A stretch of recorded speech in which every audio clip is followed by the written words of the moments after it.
And it came to the ears of the Canaanite, the king of Arad, living in the south, that Israel was coming by the way of Atharim, and he came out against them and took some of them prisoners. Then Israel made an oath to the Lord, and said, If you will give up this people into my hands, then I will send complete destruction on all their towns. And the Lord, in answer to the voice of Israel, gave the Canaanites up to them, and they put them and their towns completely to destruction, and that place was named Hormah. Then they went on from Mount Hor by the way to the Red Sea, going round the land of Edom, and the spirit of the people was overcome with weariness on the way. And crying out against God and against Moses, they said, Why have you taken us out of Egypt to come to our death in the waste land? For there is no bread and no water, and this poor bread is disgusting to us. Then the Lord sent poison snakes among the people, and their bites were a cause of death to numbers of the people of Israel. Then the people came to Moses and said, We have done wrong in crying out against the Lord and against you. Make prayer to the Lord to take away the snakes from us. So Moses made prayer for the people.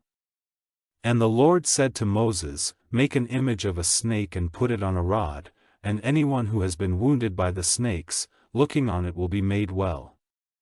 So Moses made a snake of brass and put it on a rod, and anyone who had a snake bite, after looking on the snake of brass, was made well. Then the children of Israel went on and put up their tents in Oboth.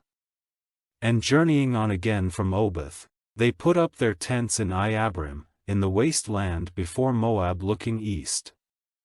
And moving on from there, they put up their tents in the valley of Zered.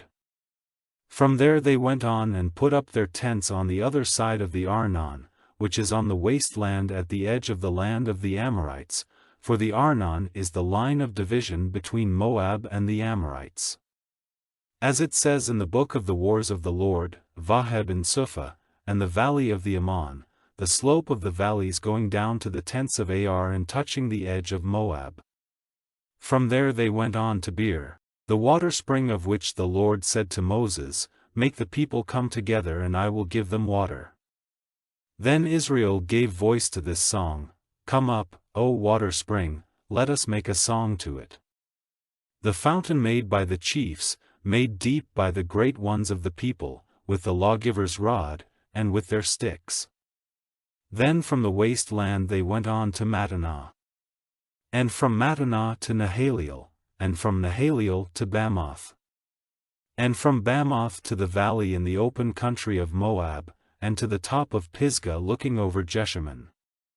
And Israel sent men to Sihon, king of the Amorites, saying, Let me go through your land, we will not go into field or vine garden, or take the water of the springs, we will go by the highway till we have gone past the limits of your land.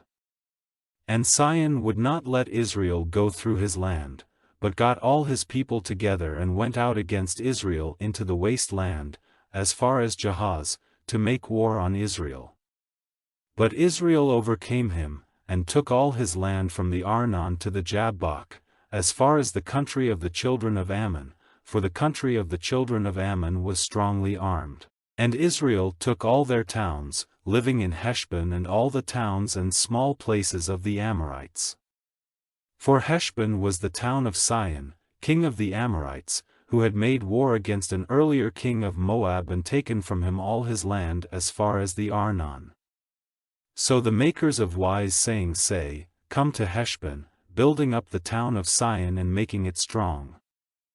For a fire has gone out of Heshbon, a flame from the town of Sihon, for the destruction of Ar in Moab, and the lords of the high places of the Arnon. Sorrow is yours, O Moab. Destruction is your fate, O people of Chemosh. His sons have gone in flight, and his daughters are prisoners, in the hands of Sihon, king of the Amorites.